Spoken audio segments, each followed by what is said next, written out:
سلام الله عليكم، صباح النور. ان شاء الله تكونوا كامل بخير وعافيه.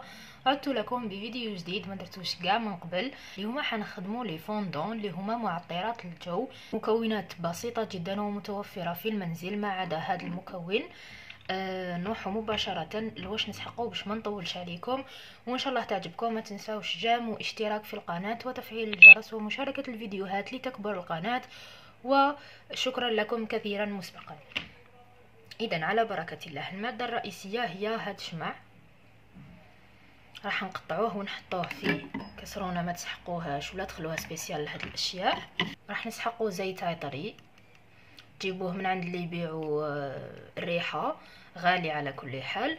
هذه شويه برك بصح تخدم لكم بزاف خاطش تحطوا منها غير شويه، خاطش زيت عطري يعني مركز، ماشي كيما الريحه اللي نحطوها. سينو تحبوا ديروا زيت الورد ولا تروحوا تشوفوا عند العشاب الزيت اللي يعجبكم ريحته تشروه وتخدموا به.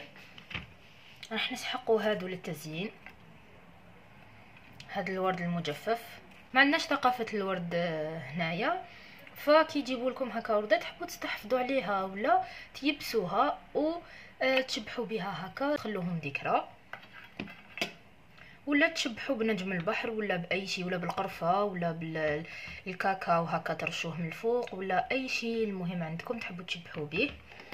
كذلك هذا بغيون تحبوا تشبحوا به. فيما يخص الملونات انا عندي حنستخدم هادوما اللي خسروا لي الروج، احمر شفاه اللي خسر لي، ولا هدايا فغاجو تاني ما نستعملوش. دونك ما حبيتش نروح نشري ملونات شمعيه. نتوما تحبوا تشرو اقلام شمعيه لكم ذلك باش تذوبوهم معاهم ويمد لكم لون شباب. وباش ديروا القالب تحبوا هادوما، تحبوا اي قالب سيليكوني عندكم متوفر تخدموا به لكم ذلك، ولا حتى ديروه في كيسان تحطوا فيهم الزيت يكونوا يشدوا شويه سخانه وتخدموا فيهم. اذا على بركه الله نبدا في الفيديو مباشره. اذا اخوات هنا راح نوري لكم اللي ما يعرفوش كيفاش نحو الفتيل من الشمع. بسم الله، بطريقه جد سهله. راني درت دوائر هنا، بعد درت لها هكا ونجبد هذه نجبدها في جهه وهذه نجبدها في جهه هكذا. نزيد هذه، بسم الله،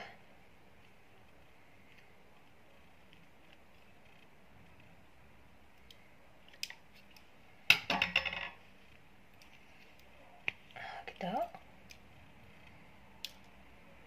ونجبد. تقعد لي هذه راح ندير فتحه هنا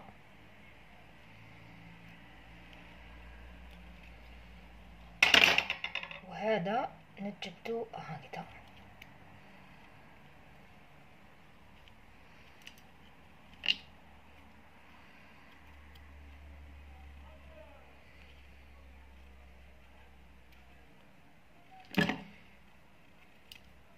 اللي يحبوا يعلقوا الفوندون هدايا ما يرموهش، نمسحوه مليح ومن بعد نديرو ثقبه في الشكل تاعنا وندخلو منه هذا ونربطوه.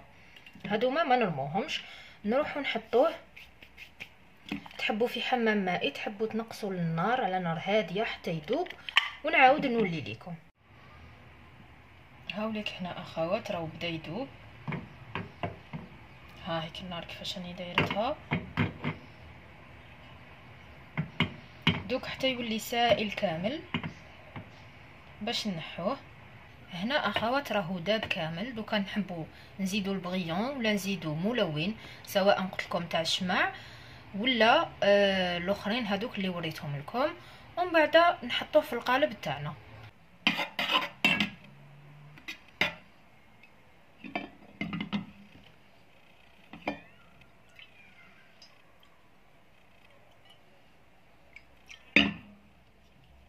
نزيد له الغاز كلا هاوليك ونستناه يذوب.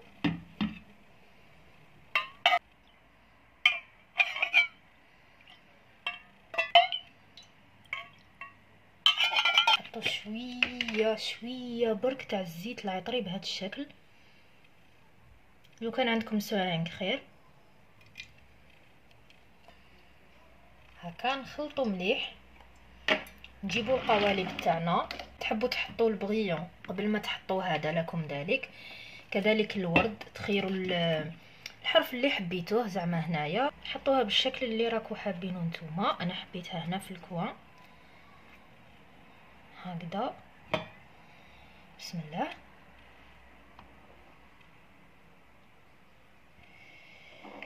ونمسحو هادي. تحبوا تفتتوا هكذا بطريقه عشوائيه. تحبوا كذلك تخلطوا الالوان كيما هنا. انا هنا ما خلطتش، ها هيك. هذا حطيته في الاخير، انا دوكا نحطو مام هنا في الاول ونشوف النتيجه كي تكمل نوريها لكم. يعني حنكتشف معاكم كيفاش تجي. نرشو بالعقل، بعد نحطو الشمع تاعنا قبل ما يبرد. ها هوك. بسم الله. سربوا بالعقل باش نحافظوا على الشكل اللي حطيناه.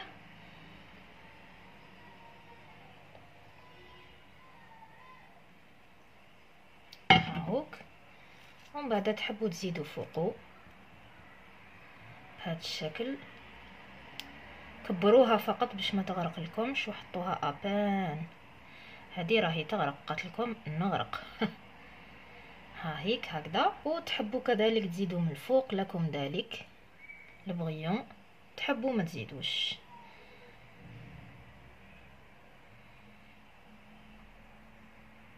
نروح نكملهم ونعاود نولي لكم نوريهم لكم، نخلوهم ينشفوا. هذايا الفراجو كيما زدتو هنا راح نزيدوه هنايا. راني شاده هكا وندير تاراتاتا. هامليك لي فوندون تاعنا في حلتهم الاخيره. بالنسبه لهذا التقعر اخوات، ما عليكم غير ديروا الشاليمون باش يولي مسطح ولا بريكي. ريحتهم بزاف شابه. تحطوهم في سيلوفان وتربطوهم بهذا ولا في تيل كذلك، وتربطوهم بخيط ولا بالخيشه. كذلك تقدروا تعلقوهم، تثقبوه هنايا هكا ولا هنا، وتدخلوا هذا الخيط ولا كذلك قبل ما ينشف اصلا تحطوه هنا هكا كيما كي كنا نفرغوا، تحطوه ومن بعد تعلقوها. هامليك الاشكال تاعنا، ان شاء الله يكونوا عجبوكم. ريحتهم تعبق روعه بزاف شابه.